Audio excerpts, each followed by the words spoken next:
Hello everyone, आज है 2 जनवरी और आज इस वीडियो में हम बात करने जा रहे हैं रिलायंस इंडस्ट्रीज के बारे में। देखिए, रिलायंस इंडस्ट्रीज और रिलायंस इंडस्ट्रीज के जो कर्ता धर्ता है मुकेश अंबानी जी, उनके ऊपर बहुत ही बड़े एलिगेशंस लगे हैं और बहुत बड़ी पेनल्टी भी लगी है उनके ऊपर। बहुत बड़ी पेनल्टी है ये, और डेफिनेटली इनकी वजह से शेयर्स के ऊपर असर भी पड़ सकता है। देखिए, यहाँ पर जो कंट्रोवर्सीज है वो फार्मल प्रोटेस्ट की तो मैं यहाँ पर बात नहीं कर रहा हूँ, लेकिन सेबी ने इनके ऊपर एक बहुत बड़ी पेनल्टी लगाई है, वो भी स्टॉक मैनिपुलेशन को लेकर। तो ये बहुत बड़ी बात है और इसी के चलते कहीं ना कहीं आने वाले दिनों में शेयर के ऊपर थोड़ा सा असर हमें जरूर पड़ता हुआ देखने को मिल सकता है। रिलायंस इंडस्ट्रीज देखेंगे तो एक तकरीबन 2,000 रुपए के आसपास ट्रेड कर रहा है। वीडियो में हम बातचीत करेंगे कि रिलायंस इंडस्ट्रीज के शेयर में खरीदारी करने का क्या ये सही मौका है कि नहीं, और जिन्होंने खरीदारी की है उनको अब यहाँ पर क्या करना चाहिए। तो वीडियो को मैं शुरू करूँ उससे पहले अगर आपने अभी तक चैनल को सब्सक्राइब नहीं किया है तो प्लीज अभी इसे सब्सक्राइब कर लीजिए, क्योंकि आगे भी बहुत सारे वीडियोस हैं जो आपको काफी ज्यादा हेल्प करेंगे। तो चलिए शुरू करते हैं। तो रिलायंस इंडस्ट्रीज देखिए तकरीबन 2,000 रुपए के ऊपर ट्रेड कर रहा है, और जो सबसे बड़ी खबर निकल कर सामने आई है वो यही है कि भैया सेबी ने रिलायंस इंडस्ट्रीज, मुकेश अंबानी और दो एंटिटी है जिनका सीधा सीधा कनेक्शन रिलायंस इंडस्ट्रीज के साथ है, उनके ऊपर कुल मिलाकर 70 करोड़ की पेनल्टी लगाई है। 70 करोड़, 70 करोड़। अगर हम यहाँ पर चीजों को ठीक से देखने की कोशिश करें तो देखिए, the security and exchange board of India on Friday, मतलब कल की बात है ये, impose penalty on Reliance Industries Limited and chairman Mukesh Ambani ji, and उसके अलावा as well as two other entities for alleged manipulative and fraudulent trading in share of Reliance Petroleum Limited back in November 2007। तो देखिए, पूरा जो मामला है वो 2007 से जुड़ा हुआ है। 2007 से जुड़ा हुआ है, रिलायंस पेट्रोलियम लिमिटेड तक हुआ करता था, उसको लेकर ये पूरा का पूरा मामला जुड़ा हुआ है। और जो पेनल्टी है वो बहुत बड़ी है। देखिए, 25 करोड़ की पेनल्टी लगाई गई है रिलायंस इंडस्ट्रीज के ऊपर, 15 करोड़ रुपए की पेनल्टी लगाई गई है मुकेश अंबानी जी के ऊपर। इसके अलावा आप देखिए, besides Navi Mumbai SEZ private limited has been asked to pay penalty of 20 crore and Mumbai SEZ private limited has been directly to pay 10 crore. मतलब कुल मिलाकर 70 करोड़ की पेनल्टी है। और ये जो दो, नवी मुंबई और मुंबई सेज प्राइवेट लिमिटेड है, वो बोथ देखिए, both the latter companies are promoted by Anand Jain जो रिलायंस ग्रुप में काम कर चुके हैं। तो 70 करोड़ की पेनल्टी बहुत बड़ी पेनल्टी होती है ये किसी भी कंपनी के ऊपर, और इतनी बड़ी पेनल्टी तभी लगती है जब आपने कोई बहुत बड़ा काम किया होता है यहाँ पर।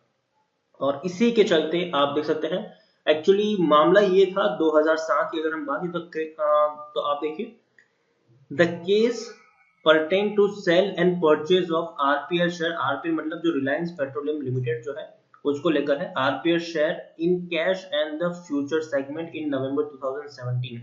तो देखिए, इन्होंने क्या किया था, ट्रांजैक्शन किए थे फ्यूचर एंड ऑप्शन में और नवंबर 2007 में, और उसी को लेकर इतनी सारी कंट्रोवर्सीज अभी इनके साथ जुड़ चुकी है। This followed RIS decision in March 2017 to sell 4.1% stake in RPL। तो देखिए, यहाँ पर रिलायंस इंडस्ट्रीज का डिसीजन था मार्च 2007 में कि भैया वो इस कंपनी में 4.10% की जो हिस्सेदारी है उसको बेचने वाले हैं।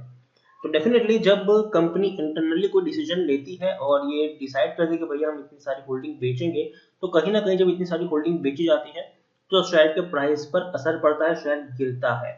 तो ऐसे में क्या हुआ, जो आरोप है वो ये है कि उनको पता था कि वो इतनी हिस्सेदारी गिराएंगे, शेयर गिरेगा, तो उन्होंने ऑलरेडी फ्यूचर एंड ऑप्शन में खरीदारी कर ली थी गिरावट को लेकर। अब देखिए, द लिस्टेड सब्सिडियरी दैट उस वक्त मर्ज थी आरआईएल के साथ इन 2009। तो उसी को लेकर सारी की सारी चीजें हमें यहाँ पर देखने को मिल रही है कि इनको पता था और इन्होंने इस तरीके से मैनिपुलेट किया है शेयर्स को। आप देखिए यहाँ पर, in the instant case the general investors were not aware that the entity behind the above future and option segment transaction are RIL. The execution of the fundamental and trades affect price of the RPL securities in both cash and FNO segment।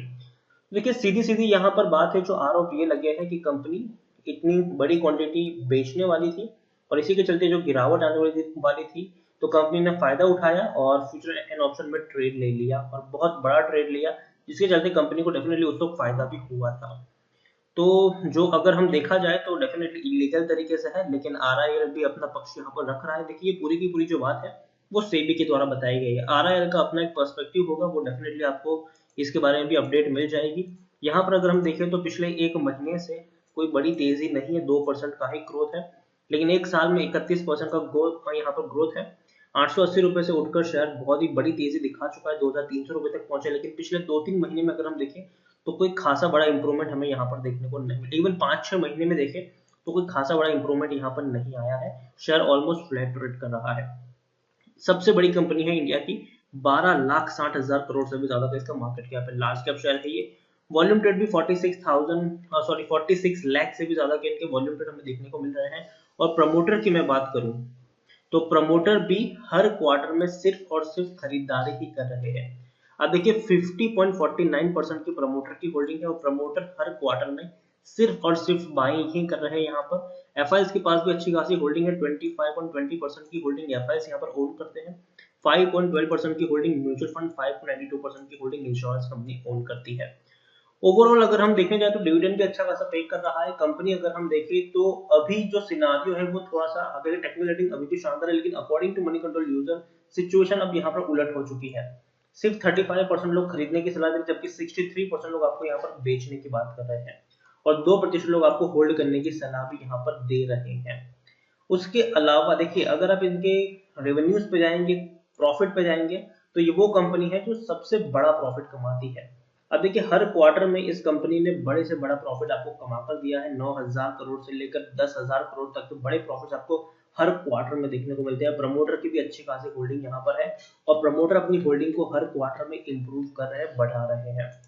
जो खबर आई है सेबी की इस बड़ी penalty को लेकर और जो फ्रॉड के इनके ऊपर आरोप लगे हैं, वो कहीं ना कहीं इस शेयर के ऊपर इफेक्ट जरूर डालेंगे। ऐसा तो नहीं है कि असर नहीं पड़ेगा, शेयर चढ़ता ही जाएगा, गिरेगा नहीं, डेफिनेटली असर पड़ेगा। शॉर्ट टर्म के लिए ये शेयर में आपको हल्की सी गिरावट देखने को मिल सकती है, और हो सकता है कि यहाँ से ये शेयर और 100-150 रुपए तक टूट सकता है। लेकिन मुझे लगता है कि अगर ऐसी गिरावट आती है तो आपको ये मौका छोड़ना नहीं चाहिए बाइंग करने के लिए, क्योंकि कंपनी इतनी बड़ी है, इतने सारे सेगमेंट में काम करती है कि ये जो है वो फ्यूचर की डेफिनेटली एक बढ़िया कंपनी देखने को मिलेगी। जियो, अगर हम बात करें रिलायंस जियो की, अगर हम बात करें तो हम सब जानते हैं कि इंडिया की सबसे बड़ी टेलीकॉम कंपनी है ये, और इतने सारे यूजर्स है, और इंटरनेट की अगर हम बात करने जाए, टेलीकॉम की बात है, तो वो आज की नेसेसिटी है, उनके बिना हम लोग रह नहीं सकते हैं। और आने वाले दिनों में डेफिनेटली जो रिलायंस रिटेल है वो भी अच्छा परफॉर्म करेगा। जो ऑयल और गैस, ऑयल टू केमिकल का इनका बिजनेस है, वो भी अच्छा खासा परफॉर्म करता हुआ देखने को मिलेगा। इतने सारे लीवर्स हैं इनके पास कि जो जो कंपनी को और ऊपर उठाने का दमखम रखते हैं। कल को अगर कंपनी डीमर्ज भी होती है, रिलायंस जियो और रिलायंस रिटेल, तो कहीं ना कहीं आपको उनके भी शेयर्स मिलेंगे। तो मेरे हिसाब से गिरावट शॉर्ट टर्म में देखने को मिलेगी, लेकिन पैनिक करने की जरूरत नहीं, बल्कि अगर गिरावट आएगी तो मैं कहूंगा कि थोड़ी और क्वांटिटी अगर चाहे तो खरीद सकते हैं। यहाँ पर 2007 का केस है, हाल फिलहाल में पेनल्टी लगी है, डेफिनेटली अगर आप देखें तो सेंटीमेंट थोड़ा बहुत आपको लोगों का चेंज होता हुआ देखने को मिल जाएगा। लेकिन मुझे लगता है कि जो बड़े निवेशक होंगे वो इस गिरावट का फायदा उठाएंगे और वो यहाँ पर सिर्फ और सिर्फ बाइंग करेंगे, लेकिन जो छोटे निवेशक होते हैं वो यहाँ पर पैनिक कर जाएंगे और वो यहाँ पर बेचने की कोशिश करेंगे। तो मैं यही कहूंगा कि पैनिक मत करना, बेचने की कोशिश मत करना, बल्कि गिरावट अगर आती है तो आपके पास मौका है थोड़ी और क्वांटिटी को ऐड करने का, थोड़ी और क्वांटिटी को ऐड जरूर कर लेना। 1,900 रुपए के ऊपर, जैसे कि अगर मान लीजिए कि आपको यहाँ पर 10 शेयर खरीदने हैं तो 2 शेयर आप 1,900 रुपए पर खरीद लीजिए। अगर वहां से 50 रुपए और गिर जाए तो और 3-4 शेयर खरीदिए, वेट करें, वहां से 50 रुपए और गिरे तो और 3-4 शेयर खरीद लीजिए। इस तरीके से आप यहाँ पर प्ले कर सकते हैं, और डेफिनेटली आप इसको लॉन्ग टर्म के लिए होल्ड करें। देखिए रिलायंस में ये नहीं कहूंगा कि शॉर्ट टर्म में आपको बड़ा रिटर्न मिल जाएगा, ये वो शेयर है जो लॉन्ग टर्म के लिए ही बना हुआ है, शॉर्ट टर्म का कोई फायदा नहीं होगा आपको यहाँ पर। तो खरीदारी भी आप तभी करें जब आपका नजरिया कम से कम 1-1.5 साल तक यहाँ पर निवेशित रहने का हो, क्योंकि कल को अगर कंपनी डीमर्ज भी होगी, जैसे कि मैं काफी वक्त से कह रहा हूँ कि रिलायंस जियो डेफिनेटली डीमर्ज होने की कगार पर है, और रिलायंस जियो का अलग से आईपीओ आपको आता हुआ देखने को मिल जाएगा, लिस्टेड होती हुई देखने को मिलेगी। तो वेट करें, और जब भी गिरावट मिले इस शेयर में, यहाँ से डेफिनेटली जो न्यूज आई है वो इस शेयर को तोड़ने का काम जरूर करेगी। मंडे को जब मार्केट खुलेगा शेयर में आपको हल्का सा प्रेशर जरूर देखने को मिलेगा जो इस शेयर को नीचे तक लेके जाएगा। लेकिन एक अपॉर्चुनिटी भी यहाँ पर छुपी हुई है उन लोगों के लिए जिनको रिलायंस में खरीदारी का अभी तक मौका नहीं मिला है। तो बने रहिए इस शेयर के साथ, और डेफिनेटली लॉन्ग टर्म पर्सपेक्टिव से अगर हम देखेंगे तो एक बड़ी रैली आपको देखने को मिलेगी।